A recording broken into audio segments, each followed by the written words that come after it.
عرب umpire کے بعد اور بھی بنی. سر میرا کہنے کا مقصد یہ ہے کہ جو تصور ہے نا اسلام میں، جس کو آپ کہتے ہیں حاکمیت کا تصور کہہ لیں یا گورننس کا تصور کہہ لیں، جو بعد میں بعض جرمن فلاسفرز نے بھی، خاص طور پہ ایمینوئل کانٹ نے جب پرپیچول پیس لکھی تو اس نے بھی ایک تصور دیا جس کو آپ کہتے ہیں ورلڈ کا یا ورلڈ گورنمنٹ کا یا پیس کا. اسلام کا جو سیاسی نظام ہے وہ آفاقی ہے، اسے آپ کسی ایک شہر، کسی ایک ملک تک محدود نہیں کر سکتے، اور یہ اتنا اعلیٰ نظام ہے کہ اس کی بنیاد ایک بڑے اعلیٰ اصول پہ کھڑی ہے، اور وہ انصاف ہے جس کو ہم جسٹس کہتے ہیں، اور وہ ایکویلٹی ہے جس کو ہم، یہ جو تخصیص اور تقسیم ہے جو مساوات کہتے ہیں، ماڈرن ورلڈ نے پیدا کی ہے، اس کو، اس کی وہ نفی کرتے ہیں، ایکویلٹی ہے. لیکن بدقسمتی یہ ہے کہ ہم نے یہ جو دو بڑے وصف کہہ لیں، اس سے تو ہم نے دوری اختیار کر لی، اور ہم نے کوشش یہ کی کہ ہم ایک جو مغربی تصور ہے ریاست کا، شاید اس پہ عمل کرتے ہوئے ہم وہ حاصل کر لیں گے جو اسلام کا آفاقی تصور ہے. تو یہی وجہ ہے ہماری اس ناکامی اور فیلئر کی، کہ جس کو ابھی آپ نے فرمایا کہ میں کہتا ہوں اسلامی کے ساتھ آپ فلاحی کیوں لگاتے ہیں؟ فلاحی لگانے کی ضرورت ہی نہیں ہے.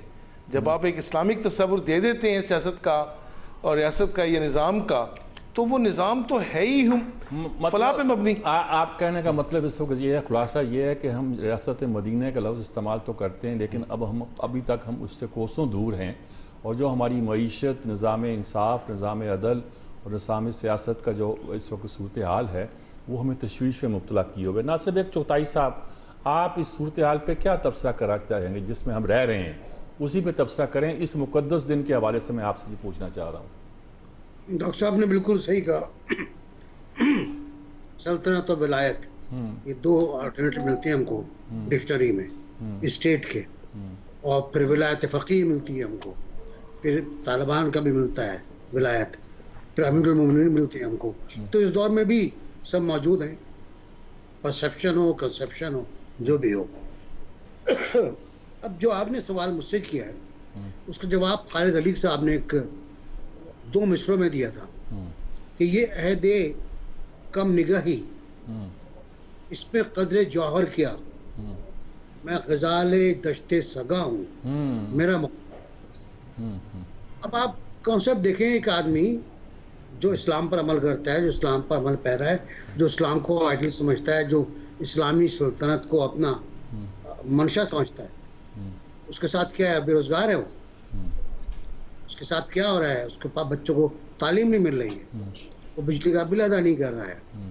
تو چلے فلاحی نہ گئے، آپ اسلامی کہتے ہیں، آپ نے تو وہ بنیادی تصور ہی غضب کر لیا، اس کا استحصال کر دیا جو ہمیں ملا تھا خلفائے راشدین سے، ائمہ سے، شیوخ سے، آنے والی حکومتوں سے، جو بھی حکومتیں تھیں. چلیں سلطنت عثمانیہ کی بات بھی کر لیتا ہوں میں آپ سے، خلافت عثمانیہ کی بات بھی کر لیتا ہوں، کہ وہ جو کنسیپٹ تھا عوامی بہبود کا، کہ جب گھوڑے پر ڈاک جایا کرتی تھی، جب پانی کے لیے کنویں کھودے جاتے تھے، جب مدرسے قائم ہوتے تھے، وہ بھی ختم ہو گیا، وہ بھی ختم ہو گیا. اب صورتحال یہ ہے کہ ہم نے ریاست مدینہ کا نام تو استعمال کر لیا، اور یہ کوئی نام ہے ہی نہیں. مدینہ تو حضور کا شہر ہے، حضور عالی مقام کا، ختم الرسول کا، ان پر کروڑوں لاکھوں درود و سلام ہو.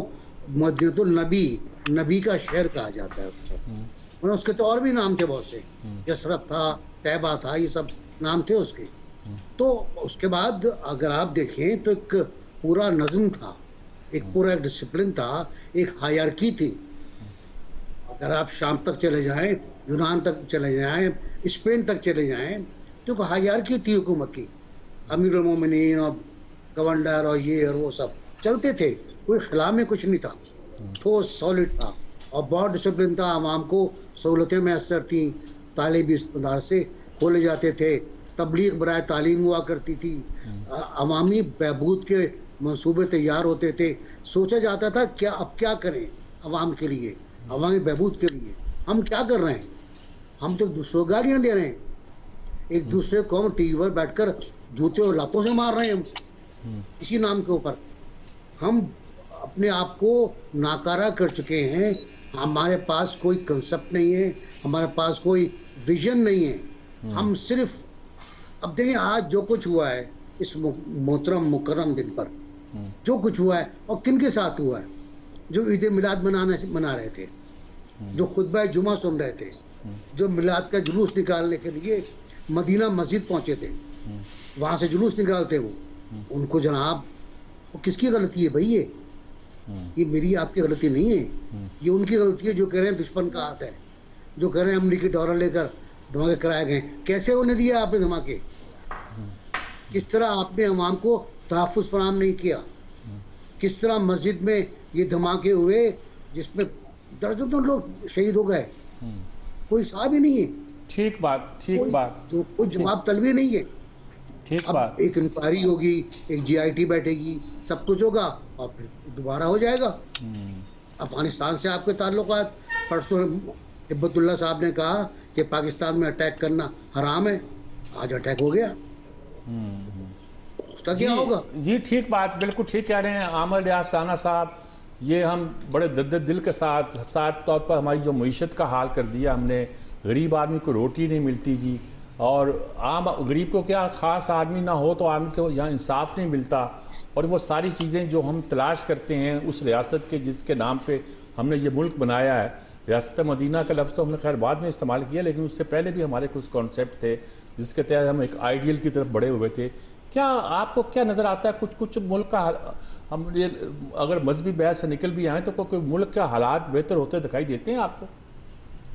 بات یہ ہے جی کہ نبی کریم صلی اللہ علیہ وآلہ وسلم کا دن اور اس کے اوپر گفتگو بہت علمی ادبی گفتگو ہو چکی. میں اس پہ کیا مزید ڈالوں کہ ہم آج کہاں کھڑے ہیں، دھماکوں میں کھڑے ہیں. ہم پاکستان کا مطلب کیا، لا الہ الا اللہ سے شروع ہوئے اور بات آ کے مدینہ کی ریاست کو اسلامی ٹچ دیتے ہوئے قاسم سوری صاحب پبلک میں بتاتے گئے کہ اصل میں مطلب کیا ہے ریاست مدینہ کا، کہ آپ کو ایک اسلامی ٹچ دینا. اور وہ کوئی حکمران ہو، جہاں ملٹری ڈکٹیٹر تھے جنرل ضیاء الحق، تو وائن برگر آئے تو انہوں نے کہا آج وائن بھی ہوگی، برگر بھی ہوگا. بھٹو صاحب نے بھی کہا تھوڑی سی پی لیتا ہوں، کچھ نہیں ہوتا. مطلب یہ ہم نے تو یہاں پہ ہر دور میں ایک سے ایک ٹچ دیا اور اپنا مطلب نکالا. اسلام کو ایک ڈھکوسلے کے طور پہ ہماری مملکت یوز کرتی ہے، مطلب جو کہ بالکل دنیا نے اگر انصاف کا اور فلاحی ریاست کا کنسیپٹ لیا تو وہ آپ کو مغرب میں تو مل جائے گا، وہاں اسکینڈینیوین کنٹریز میں مل جائے گا، یو کے میں آپ کو ان کی فلاحی ریاست کا وہ کنسیپٹ مل جائے گا جہاں امیر اور غریب کو بھوکا نہیں مرنے دینا اور کس طریقے سے سب لوگوں سے ٹیکس لینا ہے، اور جتنی آمدنی زیادہ ہوگی وہاں زیادہ ٹیکس ہوگا، اور یہاں جتنی زیادہ آمدنی ہوگی اتنی چوری زیادہ ہوگی اور ٹیکس سب سے کم ہوگا. صرف زیادہ سے زیادہ یہ ہے کہ آپ اور ہم تنخواہ لیتے ہیں اور ہم سے جتنا مرضی ٹیکس وہ وصول کر لیں، نچوڑ لیں. آئی ایم ایف کی ڈائریکٹر بھی کہتی ہے، ڈکٹیٹر ہی کہہ لیں ہمارے لیے تو وہ یہی کچھ ہی ہیں کہ غریبوں کو دیں امیروں سے لیں.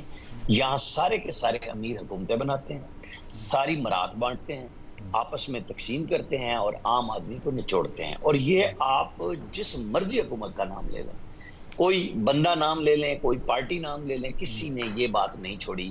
مرات ایس آر او کی صورت میں ہر دور میں صرف بڑے آدمی کو اویلیبل ہے، انصاف ہر دور میں بڑے آدمی کو اویلیبل ہے. اب دیکھتے ہیں چیف جسٹس صاحب نے چونکہ خود بطور جج انصاف حاصل کیا کٹہرے میں آ کے اپنی بیگم صاحبہ کے ساتھ، تو توقع ہونی چاہیے کہ وہ کچھ دنوں میں دونوں جج لا کے 17 جج کر کے، اور جو تنازعات پہ گری سپریم کورٹ ہے اس کو 10-15 دن 20 دن اور مہینہ لگا لیں.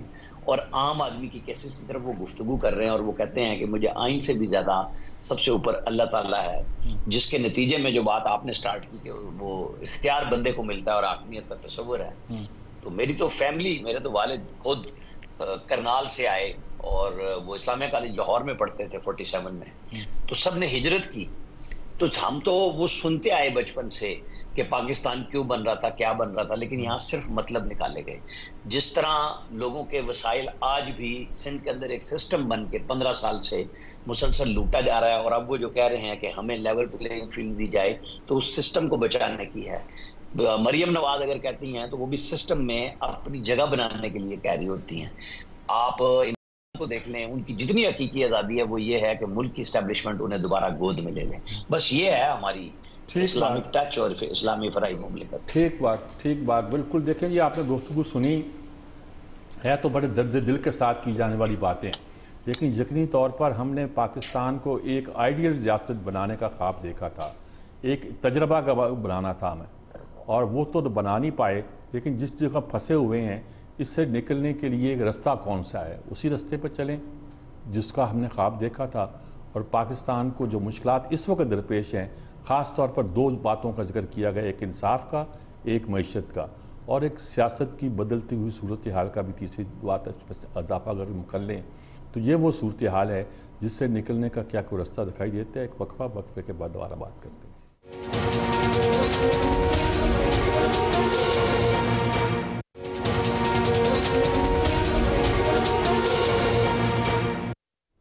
یہ ناظرین کرام، گفتگو سنی جی، اکیڈمک گفتگو نہیں تھی، یہ درد دل سے کی جانے والی گفتگو تھی۔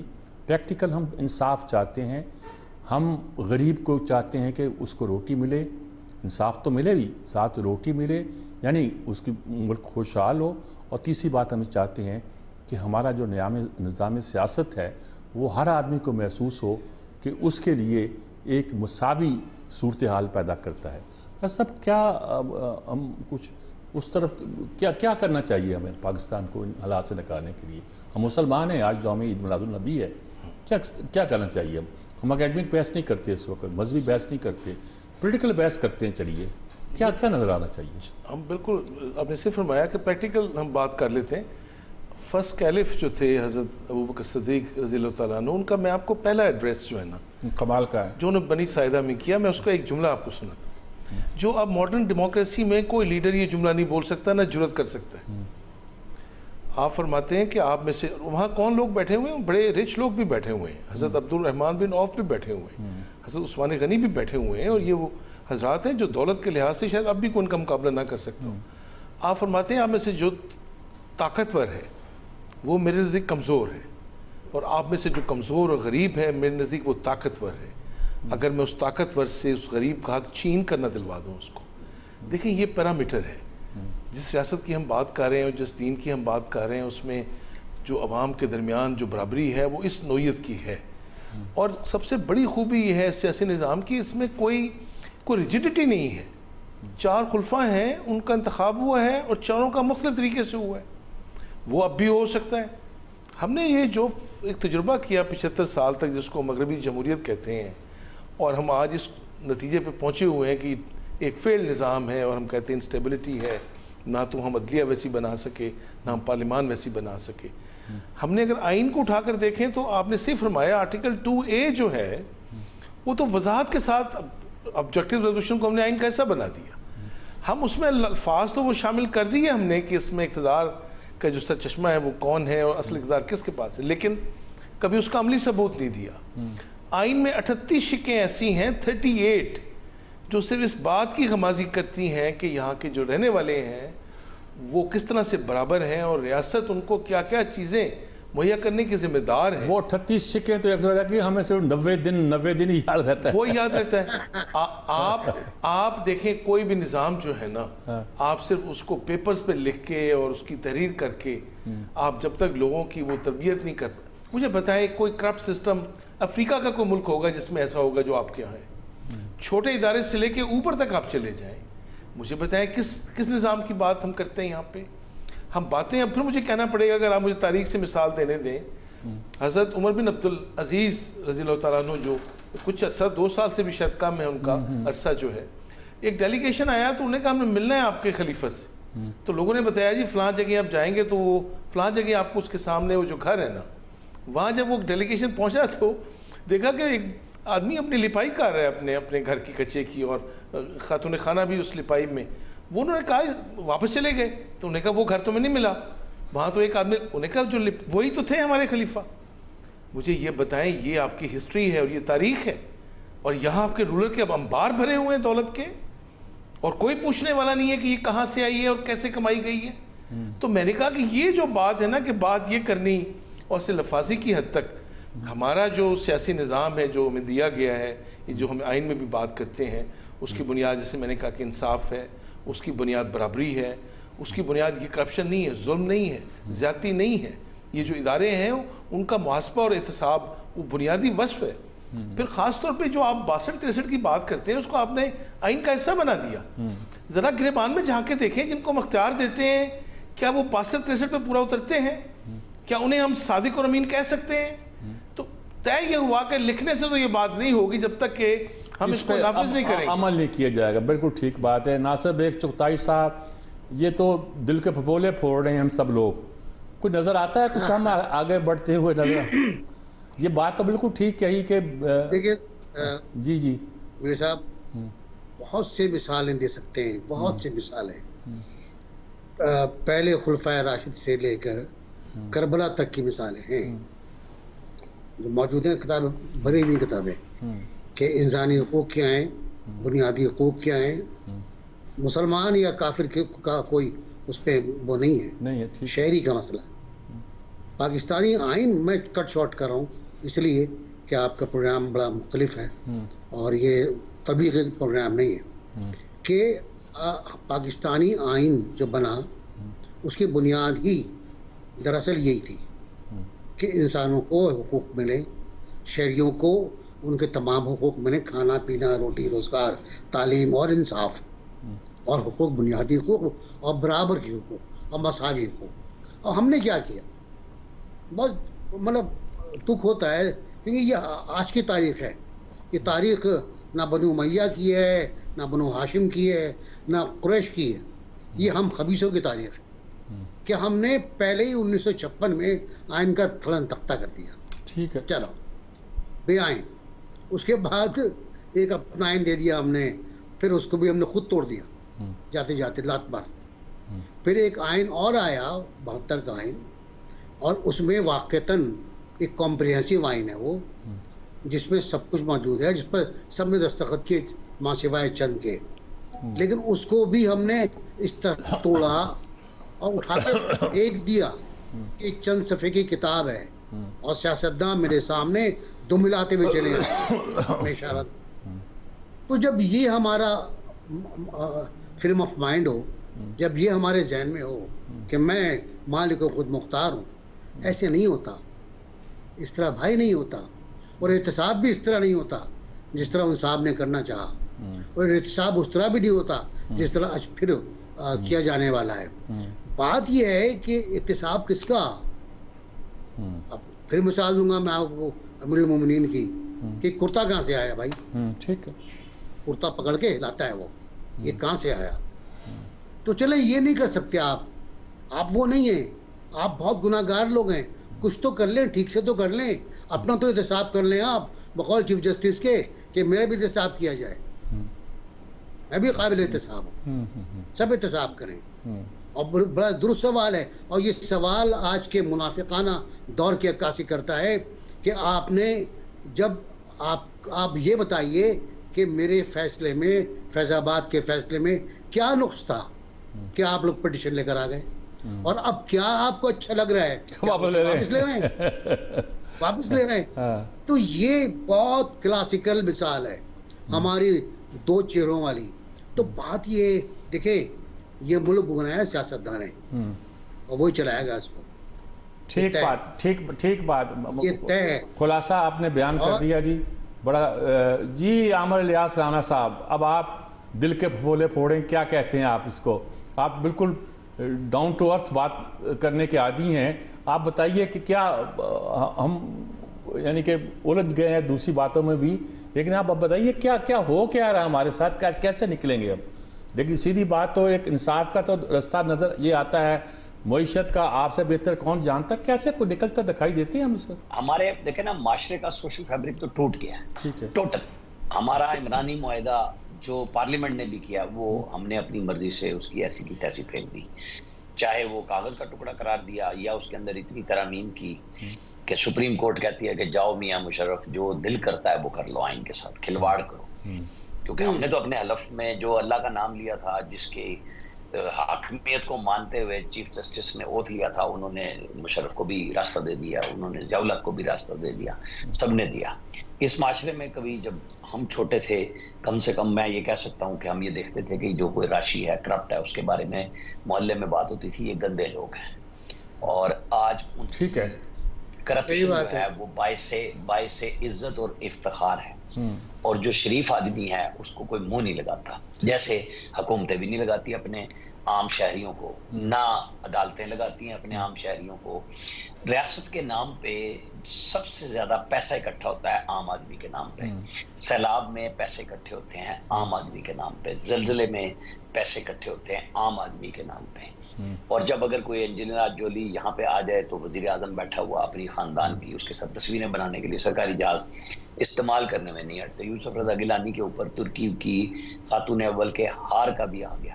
مطلب وہ استارے ہیں ہم کس حد تک نیچ ہوئے، گندے ہوئے اور چھوٹے ہوئے کہ ہم نے غریب کا خون تو نچوڑا، پوری دنیا ہم پہ ہنستی ہے۔ آئی ایم ایف کی ڈائریکٹر کی دوبارہ بات کروں گا جب وہ کہتی ہے کہ امیر سے لے کے غریب کو دو، تو بھائی اس کے بعد سے اب تک کیا ہوا؟ ہمارے وزیر اعظم پاکستان واپس ہی نہیں تشریف لائے، وہ بے شک نگران وزیر اعظم ہی ہوں، ان سے گفتگو کی ہے نا، تو تازہ ترین پہ بھی آ جائیں۔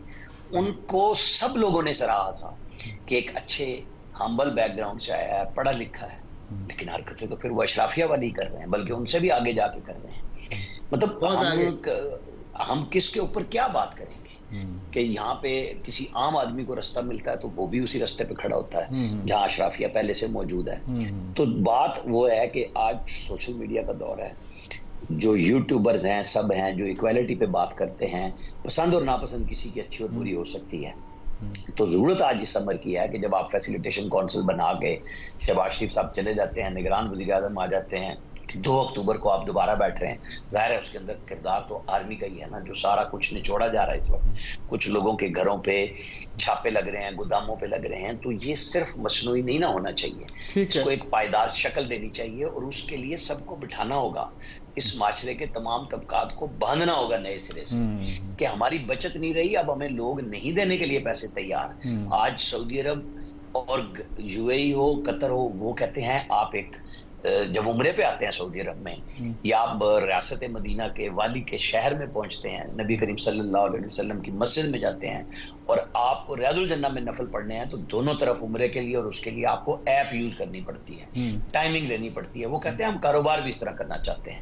انہوں نے امریکن کمپنیاں ہائر کی ہوئی ہیں انویسٹمنٹ کے لیے کہ وہ بتائیں گی کہ ہماری انویسٹمنٹ ہر طرح سے کیسے پروفیٹیبل ہوگی، گارنٹی دینے کے لیے تیار ہیں اس پاکستان کو کہ ہر چیز خریدیں گے بھی ہم، جہاں انویسٹمنٹ کریں گے لے بھی جائیں گے، لیکن آپ سسٹم ٹھیک کر لیں۔ ٹھیک بات۔ آج دن رات لگا کے کوئی ایک منصوبہ اس لیے سائن نہیں ہو رہا کہ سسٹم بنانے کے لیے کوئی تیار نہیں۔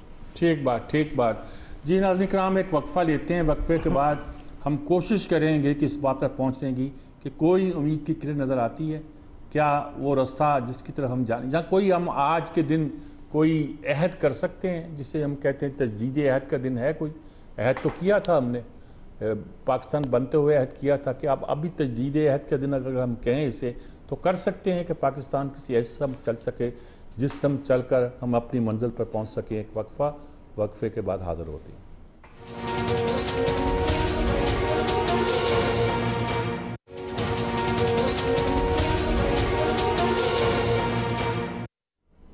جی ناظرین کرام، جیسا کہ میں نے کہا کہ بھئی مسائل بڑے پھیلے ہوئے ہیں، ہم ہیں بھی بہت غمزدہ سے بھی، آپ دیدہ سے بھی، اور دکھے ہوئے بھی بہت ہیں، اور ہمارے دلوں میں یہ بھی پتہ ہے کہ ہم نے کیسے خواب دیکھے۔ ابھی عامر الیاس رانا صاحب کہہ رہے تھے کہ ان کے والد کرنال سے ہجرت کر کے آئے، یہاں ہو گئے۔ ارے بھائی میری تو پیدائش ہی یہاں سے 38 میل دور سرحد کے اس پار کے ایک شہر امرتسر میں ہوئی، اور 22 دن کے بچے کو سینے سے لگا کر جب میری ماں نے سرحد عبور کی تو کہتی گولیوں کی بوچھار میں جب میں نے سرحد عبور کی تھی تو راوی چناب اور ستلج سبھی سرخ ہوئے تھے، اور ایسی صورت میں ہم نے آ کے یہاں کیا خواب دیکھے، کیا کچھ دیکھا۔ ساری زندگی کراچی میں گزاری، لاہور میں بھی گزاری، ساہیوال کی اس فضا کو بھی دیکھا، اور اس کے بعد اب میں بھی وہی سوال کر رہا ہوں جو آپ سب لوگ کر رہے ہیں۔ تھوڑا سا مجھے اب بتائیے گا کہ کوئی رستہ نظر آتا ہے بہتری کا، کوئی صورت نظر آتی ہے جس میں کہ تجدید وفا کا دن کہہ لیجیے اسے، آج کی عید میلاد النبی کو ہم تجدید وفا کا دن کہہ دیجیے، جو پہلے دن ہم نے کیا تھا، ہم نے مساق جو ہمارا قرارداد مقاصد تھی یہ بڑی جتنوں سے پاس کی تھی، اس پہ کنسنسس کیسے ہوا تھا؟ ڈاکٹر اشتیاق قریشی سے میں نے ایک تفصیلی انٹرویو کیا تھا، انہوں نے مجھے تفصیل سے بتایا تھا کہ کیسے کیسے بحث ہوئی تھی اور کس کس نے کیا کہا تھا، کیوں کر ہوا تھا اور کیسے اس پر ہم نے اگری کیا تھا. ورنہ ہماری سیکولر لابی تو ہندوستان کا وہ مثال قرارداد مقاصد لے کے آ گئی تھی جو سن 46 میں ان لوگوں نے ایک سیکولر قسم کی قرارداد پیش کی تھی، لیکن اس میں کیسے بحث ہوئی، کیسے پھر یہ پاس ہوئی اور کیسی ہماری تمناؤں کا اظہار تھا، اس پہ بہت لمبی گفتگو ہوئی تھی. اب کہاں ہیں ہم؟ کیسے جا سکتے آج؟ کیسے تجدید وفا کر سکتے ہیں ہم؟ دو افراد، دو دوست جا رہے تھے تو محنت مزدوری کر کے ان کے کپڑے دونوں کے بڑے کئی دنوں سے بدبودار تھے اور میلے کچیلے تھے، تو ان میں سے ایک کہنے لگا کہ اتنی بدبو ہے ہمارے کپڑوں میں سے کہ اب ہمیں کپڑے بدل لینے چاہیے. تو دونوں نے ایک دوسرے کا سوٹ بدل لیا، اس نے اس کے کپڑے پہن لیے، اس نے اس کے کپڑے پہن لیے. یہ اگر مثال نہیں تو میں ایک اور مثال سے سمجھا دوں. کسی سائنٹسٹ نے کہا تھا کہ یہ کیسے ممکن ہے کہ آپ ایک چیز کا تجربہ بار بار کریں اور وہی اسی طرح کریں اور توقع یہ رکھیں کہ اس کا نتیجہ ہر دفعہ علیحدہ سے آئے گا. ہم یہ سارے تجربے کر چکے ہیں. ابھی یہاں بات ہوئی کہ سیاستدان حکومت کرنے کا حق رکھتا ہے. چلے آدھا پیریڈ نہ چھوڑیں، کچھ تو سیاستدانوں کو ملا ہے نا. مجھے بتائیں آج 76 سال میں یہ جو ہم آج گفتگو کرنے بیٹھے ہیں، نچوڑ یہ نکلا ہے کہ ہمارا ہر پہلو جو ہے وہ سوائے فیلئر کے وہ کہیں جا کے نہیں رکتا. اگر آپ یہ پوچھتے ہیں اب کرنا کیا ہے، تو یہ وہ تو ہو نہیں سکتا جو آپ پہلے کرتے رہے ہیں اور دوبارہ وہی کرنا چاہیں اور یہ امید رکھیں کہ اسے ٹھیک ہو جائے گا. آپ کو اب ایک نئے سوشل کانٹریکٹ کی ضرورت ہے. وہ کیسے آئے گا؟ وہ اب اس کا کنسنسس کیسے؟ نیا سوشل کانٹریکٹ کا مطلب ہے کہ ری رائٹنگ آف دی کانسٹیٹیوشن. دیکھیں بات یہ ہے کہ پاسبل نیو کانسٹیٹیوشن نیا جب یہ آئین نہیں چل رہا، مجھے بتائیں کون سا ادارہ اب اس آئین کے تحت کام کر رہا ہے؟ کیا صدر اس آئین کے تحت بیٹھے ہوئے ہیں؟ کیا اس کے بعد مارچ میں جو کچھ لوگ کہتے ہیں کہ اگر ہم نے 56 کا دستور نہ ایکسیپٹ کر لیا ہوتا یاجا خان نے تو شاید ملک نہ ٹوٹتا. اب آئین ہی ایک ایسی چیز ہے جو ہمیں بچا کے رکھا ہوا ہے. مجھے لگتا ہے اگر دیکھیں یہ جو فیلئر ہوا ہے سارا آپ کے اداروں کا، پارلیمان سمیت، جوڈیشری سمیت، آپ کی باقی جو ادھر ایگزیکٹو سمیت، آپ کی یہ صوبے میں جو پنجاب میں حکومت بیٹھی ہے اس کو تو پتہ نہیں کتنے ماہ ہو گئے بنے ہوئے. یہ کس آئین میں لکھا ہوا ہے؟ ہم بات تو یہ کرتے ہیں پریکٹیکلی تو ہم ٹوٹلی ہم فیلڈ ہو چکے ہیں. یہ کون بنائے گا؟ یہ معیشت کی جو اب جنازہ نکل چکا ہے اس کو کہیں سے تو کس نے ٹھیک کرنا ہے؟ جی ناصر بیگ چوتھائی صاحب یہ تو کہتے ہیں ری رائٹنگ آف دی کانسٹیٹیوشن یا نیو سوشل کانٹریکٹ. ہاں جی میر صاحب عرض یہ ہے کہ ہمارے پاس ایک عضو ضعیف جو ہے وہ دو ہیں، ایک سیاستداں ہیں اور ایک آئین ہے. عضو قوی پر ہم جاتے ہوئے کانپتے ہیں، ٹائیں کانپتی ہیں ہماری، پسینے آ جاتے ہیں ہم کو. جائیں ادھر بھی، آئیے میرے ساتھ ہاتھ ملا کے بات کریں کہ احتساب سب کا ایک ساتھ ہونا چاہیے. جس سے قاضی فائز صاحب نے کہا ڈرتے کیوں ہو؟ ڈرتے کیوں ہو؟ فیض آباد دھرنا کیس میں کہا انہوں نے ڈرتے کیوں ہو؟ ہاں ڈرتے کیوں؟ تو ایک تو دیکھیے بالکل آئین آپ نہیں بنا سکتے نیا، آئین یہی ہے. اگر اس کو آپ چھیڑیں گے تو میر صاحب آپ کو پتہ ہے کیا حالات ہوں گے، آپ کے پاس کیا صورتحال بنے گی نئی. اور دوبارہ آئین کیسے بنے گا؟ دوبارہ آئین کیسے بنے گا؟ کوئی شورا بنائیں گے آپ ضیاء الحق والی کہ وہ آ کے بنا دیں آئین؟ کون اسے تسلیم کرے گا؟ ایک تو پہلے میرا اپنا خیال یہ ہے کہ ہمیں تھوڑا سا حوصلہ کرنا چاہیے. کسی کو برا بھلا کہے ہوئے ہمیں اس بات پہ انسسٹ کرنا چاہیے کہ آئین پہ عمل کریں اور آئین پہ سیاستدان بھی عمل کریں اور جو دوسرے ادارے ہیں وہ بھی عمل کریں. ہمیں کچھ نظر آ رہا ہے خوبصورت سا منظر سپریم کورٹ کے اندر، وہ تھوڑا بڑھنے دیں، اس کا کنواس بڑھنے دیں. آج جو صورتحال بنی ہے اس کا جائزہ لیں کہ یہ دھماکے کیوں ہو رہے ہیں، ہم نے کیا ایسی غلطی کر دی، ہم نے ماضی میں کس کو شکار کیا، کس سے پیسے لیے، ہم نے سلطنت نے، ریاست نے کس سے پیسے لیے اور کس کی وہ ٹول بنی، کس کا وہ چھوٹا بنی. یہ بھی تو دیکھیں نا آپ. ٹھیک بات ہے. کوئی پولیٹیشین نہیں تھا، کوئی پولیٹیشین نہیں تھا. وہ ہمیں تجزیہ کرنا چاہیے اور یہ ایک بات تو ہے اور اس کو کریکشن کرنی چاہیے اسی آئین کے تحت رہتے ہوئے. ہاں آئین کے تحت رہتے ہوئے اگر آپ کوئی نئی شکل بنانا چاہیں تو بنا لیں، لیکن بنا لیں آپ. ہاں ٹھیک بات ہے. ورنہ آپ نہیں بنا پائیں گے. جی عامر الیاس رانا صاحب آپ کیا کہیں گے؟ مجھے آپ سر ہلاتے ہوئے نظر آتے لگتے تھا، آپ کی بھی یہی رائے ہے، لیکن آپ